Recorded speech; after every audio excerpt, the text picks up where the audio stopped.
King's Corner. Hope you all are having a wonderful, wonderful Monday.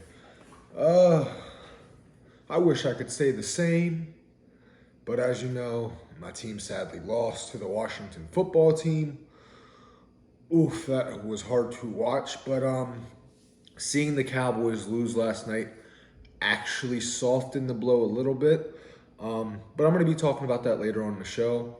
I hope you all enjoyed a beautiful weekend of football. I watched nothing but football. Saturday, I watched college, LSU, Clemson, Oklahoma. It was good to see those teams back. But I'm going to start out with something that even though I didn't watch the game, I still can't believe it. It scrolled across the bottom of my screen and had me shocked.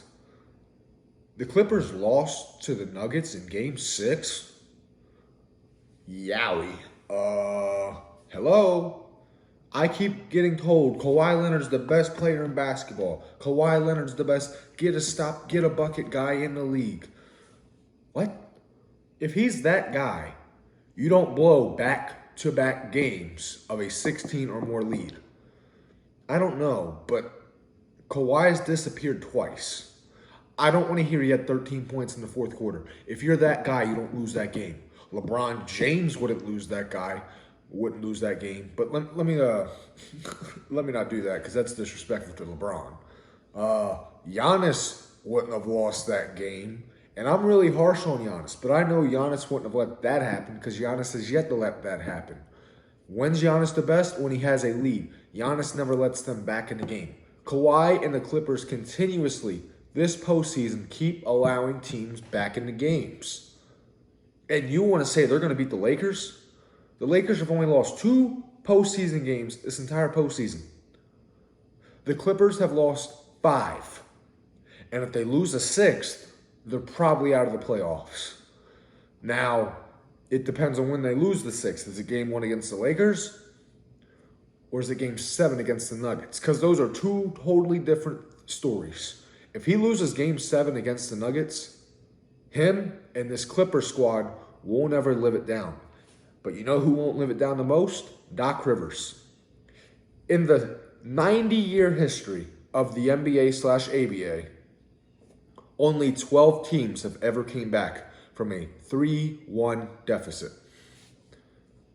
One of those teams have already been coached by Doc Rivers, and that was the CP3-led Clippers. If Doc Rivers does it twice, he won't live it down. Because there's no way, with the talent on that roster, you lose 3 straight games. Doc, you might want to get your stuff together because if not, Kawhi might get sad and kick you out just like he wanted to do to Popovich, but he wasn't a big enough of an influence.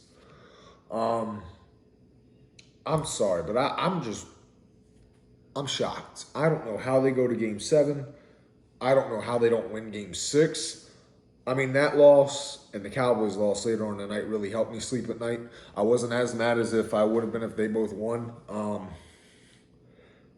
But let me get into what I want to talk about next.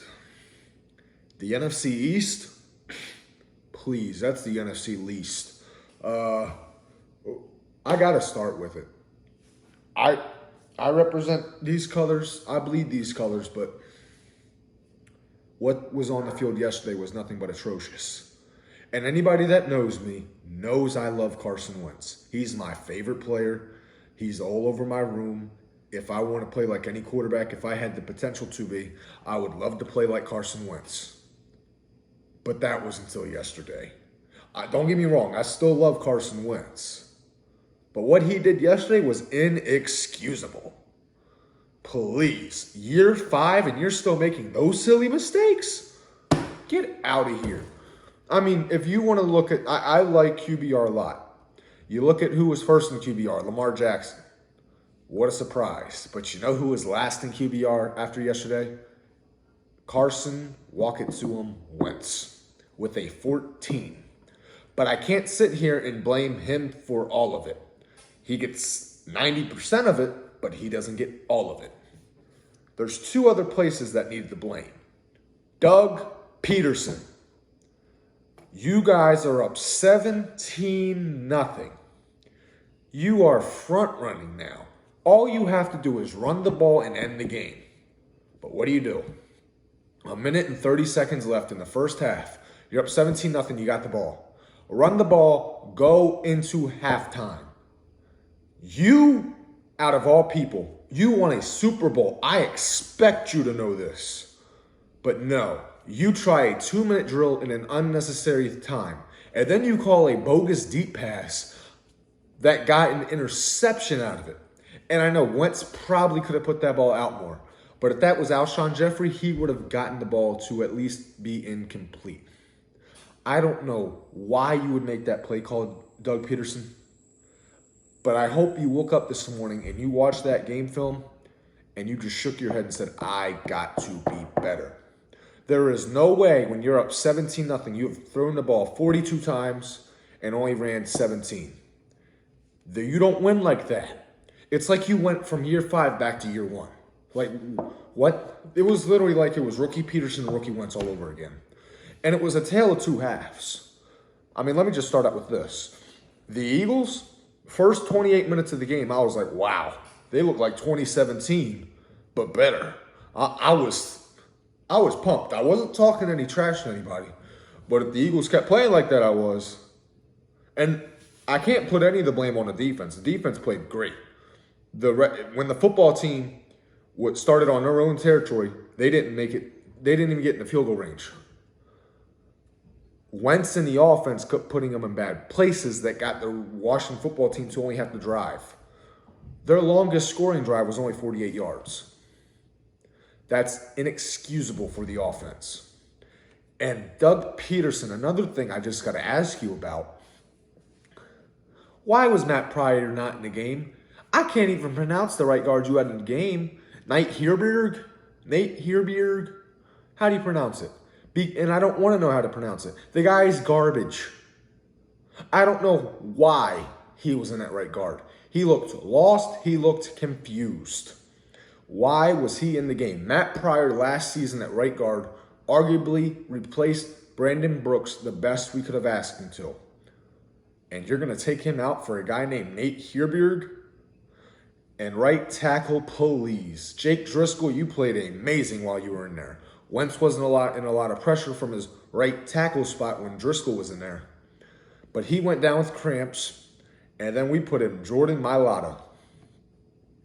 Again, you put Matt Pryor in there if you're not going to put him in that right guard.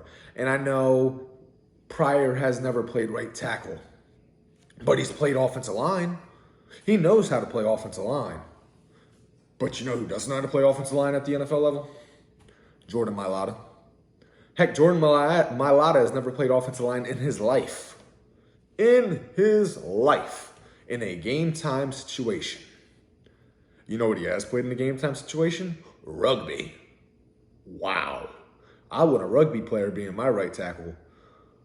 No. Come on, Doug. You got to be better than this. Wentz, you got to be better than this. O-line, you got to be better than this. I don't know what you guys did for the last 32 minutes of that ball game, but you better figure it out. And the last thing I'm going to say about this game is I'm scared of that Washington football team's front. I've been going back at it with Eagles fans all day talking about our defensive line's better than the football teams. There's only one D-line that's arguably better than the football teams, and that's the Niners. And that's because the Washington football team's front seven, Chase Young, Ryan Kerrigan, Matthew Ioannidis, Allen, Payne, you got player after player, Montez Sweat. They have all these first-round picks in that D-line. And yet, we knew this coming into the game. We knew our O-line was going to be a problem. Doug Peterson says, oh, Wentz, you're going to be in the stationary pocket. Stand in there, take as many hits as you want. Even though you've been injured in the past, just take as many hits as you want. Yeah, let's just do that. Throw the ball as deep as possible so the defense can get to you. Doug, I'm all for taking deep shots when necessary. But when you're up 17-0, you don't have to take deep shots. I don't want to hear you were trying to put your foot on the gas, because it already was. All we have to do is go into halftime, and we're sitting pretty. But no, And if you're going to do this, if you want to do what you want to do, play to Wentz's strengths as well. Don't coach for his weaknesses. A coach's job is to put his players in the best situation possible. And continuously, you were putting Wentz in the worst situation possible. Now, granted, Wentz could have played a lot better. If I had to rank that among Wentz's career games, that's worse than the New Orleans game, the Cincinnati game, and the Seattle game in my eyes. Wentz has never played a game that bad. Now, granted, a lot of teams looked like this for one reason. None of them had preseason. None of them had scrimmages against other teams. I mean, listen to Tom Brady speak. It was pretty much a glorified preseason yesterday. But let me move on to the Cowboys. That's the team I've heard all offseason. We're going to the Super Bowl. We have a new coach. I know I have a Cowboys fan watching this. Actually, I got a couple. You guys think you guys have a chance against us? I know we blew a 17-point lead, but at least we once had a lead. You guys had the lead 14-13 going in the half. And I kept hearing all day, because my phone, I was over there. You kept saying, Dak is better than Wentz, Dak is better than Wentz, Dak is better than Wentz. They had the same completion percentage, scored the same amount of points. Wentz had more touchdowns and more yards. Now, granted, Wentz had more turnovers, but that's because Wentz didn't have a running back he could rely on to run the ball. And you could probably agree with me. If the Cowboys run the ball last night, they're winning that game. But there's something about that Cowboys team that just doesn't seem right. Their offense should be one of the best in the league, and continuously it's not. They put up yards. They can drive on you, but they just can't score when you need them to. And I don't want to hear that that wasn't an offensive pass interference. Now, I will say, Jalen Ramsey, nobody told me he was a better actor than Leonardo DiCaprio. But, that was a critical situation. And Gallup didn't even have to put his arm out for that one. I don't even know why he extended. That was a beautiful pass by Dak. I'll give Dak that. That was a dime. But outside of that, what'd Dak do? He played good for roughly 28 minutes, just like Wentz. Then 32 minutes, you were like, Dak, you there? Come on, buddy.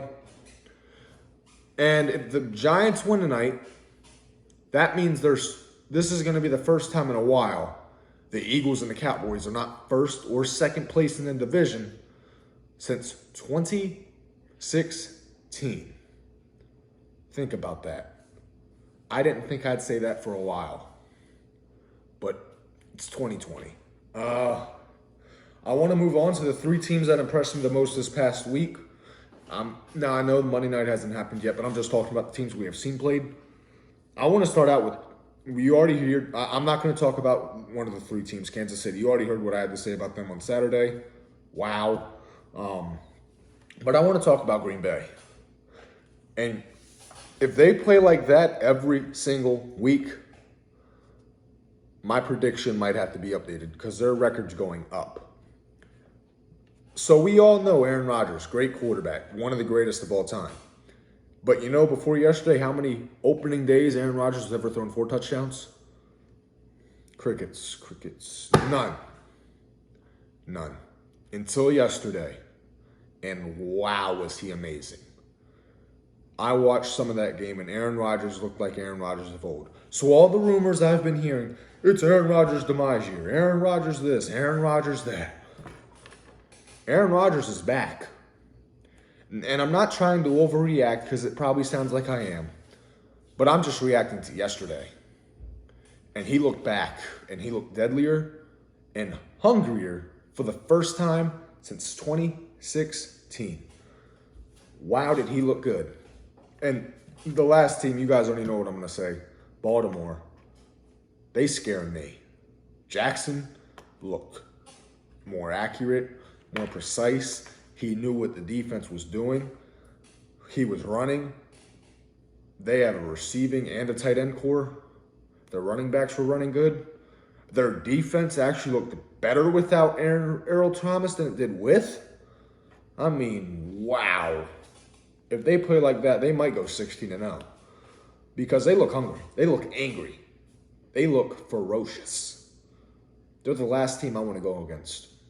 Because I'm being truthful with you. I looked at my Eagles schedule. There was 2 losses there was one loss I pretty much was like, oh, that's an L. That was against Baltimore. I know it's in Philly, but it's not that far from Baltimore. It scared me. But let me move on to my last thing for today. My predictions for tonight. So the first game we got the Giants at the Steelers. I got the Giants winning this game 21-17. And you're probably saying, what? How? Why? And there's one reason. Quarterbacks over 38 years old this past weekend absolutely looked like dog crap. There's no way around it. Drew Brees looked old. Tom Brady looked old. Phillip Rivers looked horrible. I mean, Big Ben coming off surgery. I hope he plays well. I know 21 points on that Steelers defense isn't a given. But I've heard great things out of training camp from Daniel Jones and Saquon Barkley. Both of them are captains. Wow. The next game, you got Tennessee versus Denver. I'm personally taking Tennessee for one reason. Denver just lost Von Miller. I got to see how Denver responds. That defense is going to be a lot worse against the run. And what that means is Derrick Henry's going to be running on them all night. All night long. It's going to be a long night for the Broncos. I think they do put up some points. Not a lot of points, but some. I think Tennessee will put up some points, not a lot either. It's going to be a very close game. Both games I'm really seeing very close, very fun to watch. But I got Tennessee winning 17-15. Yeah. Whew. Week 1's almost over. It was a great week 1. I wish my Eagles won, but I was saying yesterday to all my Cowboys friends, family, thank God football is back. I hope you all have a marvelous Monday. See you tomorrow.